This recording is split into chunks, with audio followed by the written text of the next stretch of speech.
Olá a todos, boa tarde, boa noite, bom dia, não sei que hora você está vendo esse vídeo.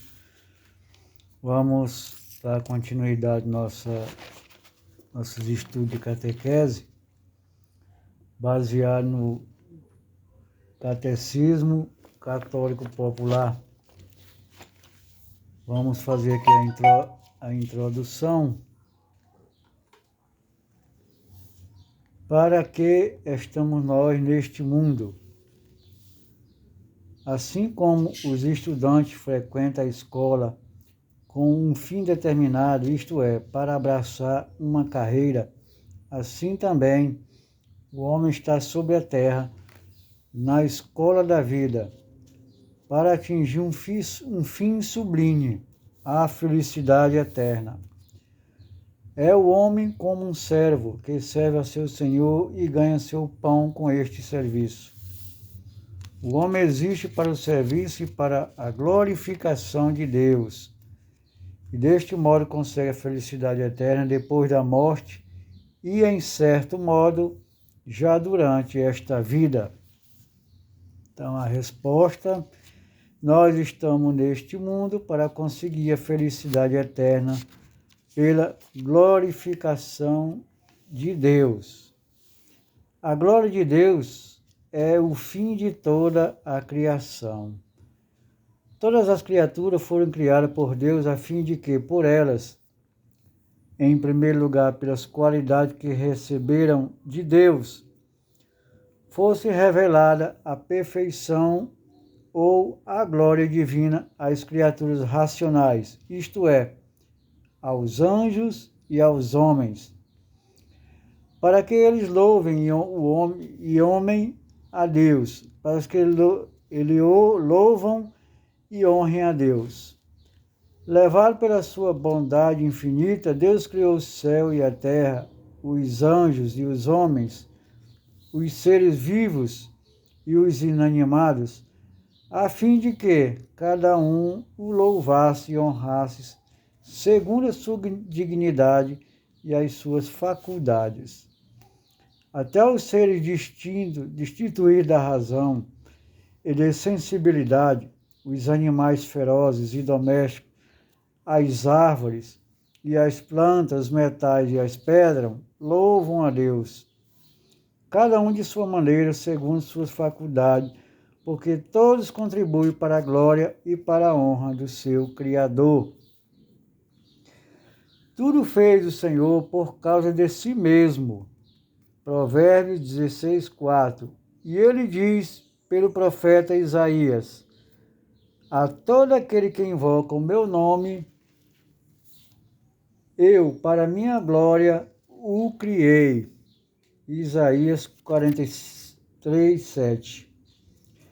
Por isso o homem também foi criado para revelar a glória de Deus.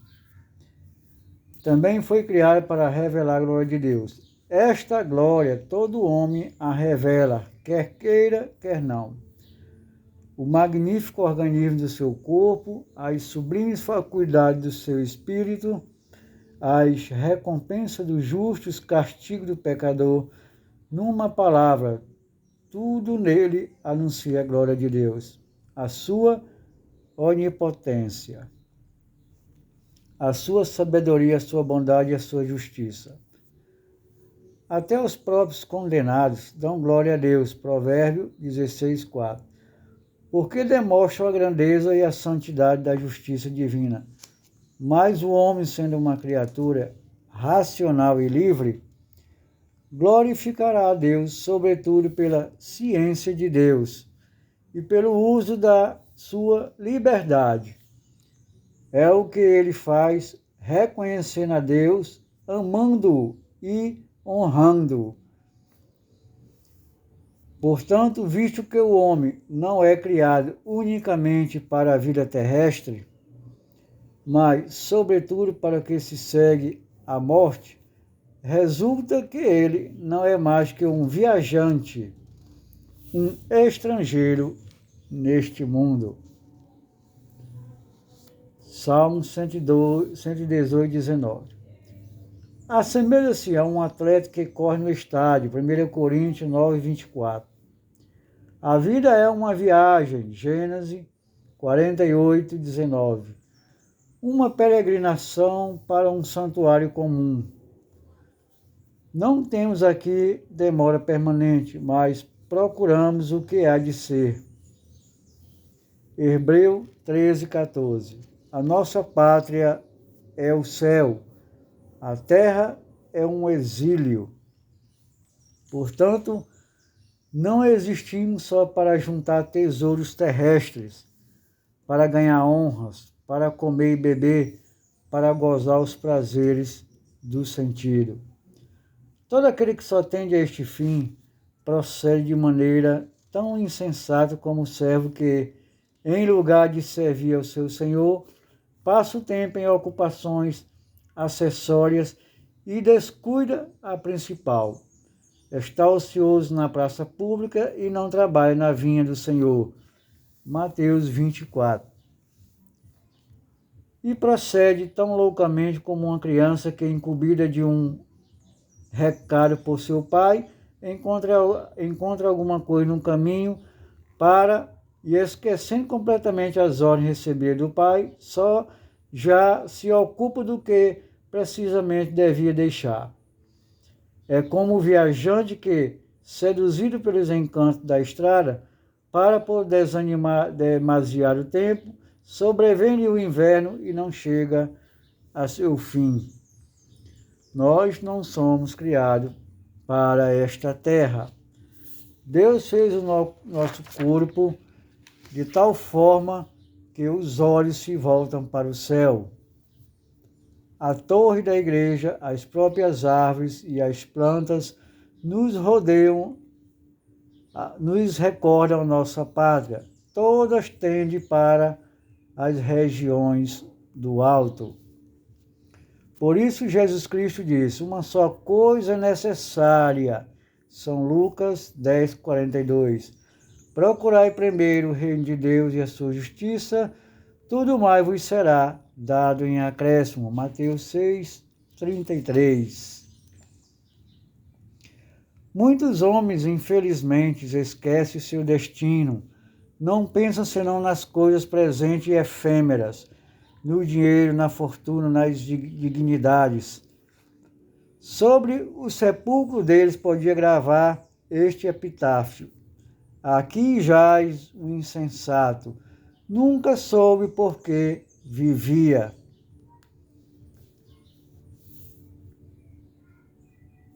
Muitos homens fazem como aqueles reis da antiguidade, que só reinavam um ano e eram em seguida relegados para uma ilha deserta, depois de terem passado o seu ano nas mais loucas prodigalidades, morriam miseravelmente no exílio. Pouco se parece com o rei sábio, que aproveitou o seu ano de reinado para explorar a ilha e fazer-se preceder nela por criados e tesouros. Cristo recorda sempre aos homens o seu último fim. Fazia o mesmo a um estudante a quem dirigia sempre a mesma pergunta. E depois? Quem não cura do fim não é um viajante, senão um vagabundo. Um cai nas mãos da polícia, o outro nas mãos do demônio. Cai em tentação. São Mateus 26, 41. É como um marinheiro que não sabe para onde vai e que conduz o seu navio ao naufrágio. Jesus Cristo compara a um homem que dorme. São Mateus 25, 5.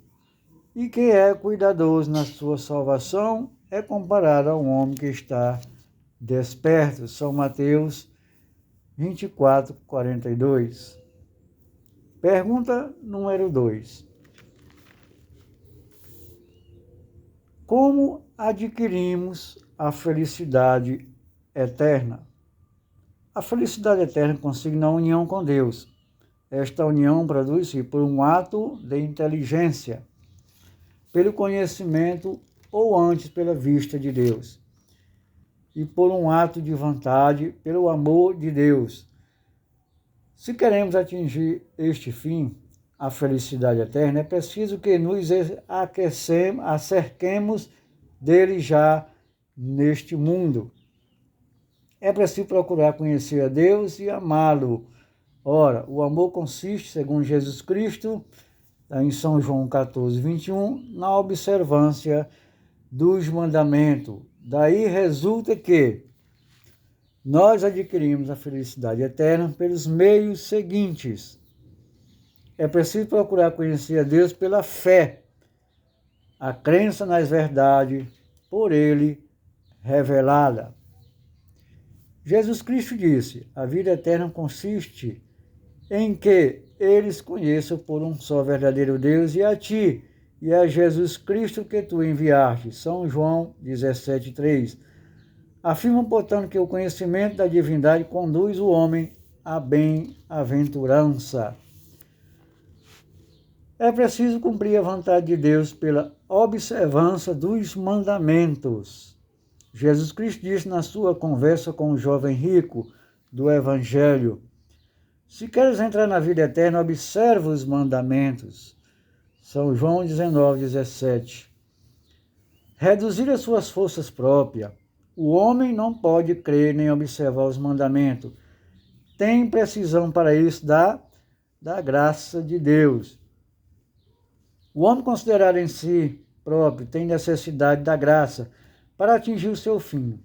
Adão mesmo, no estado de inocência, carecia dela. Quem querer fazer uma viagem precisa de recursos, além da faculdade de andar.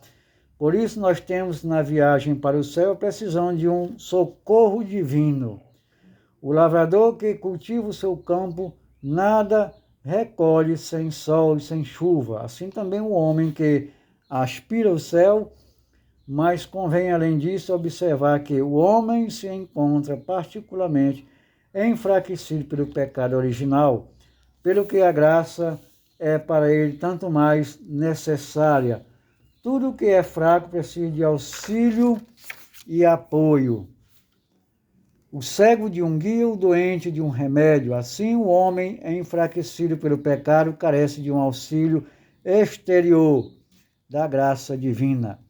Para conseguir o seu fim, nós somos como um homem prostrado de cansaço no seu caminho e incapaz de continuar. Se vê alguém passar num carro, pede-lhe que o leve. O sentimento de nossa fraqueza deve levar-nos a procurar o auxílio que se encontra em Deus.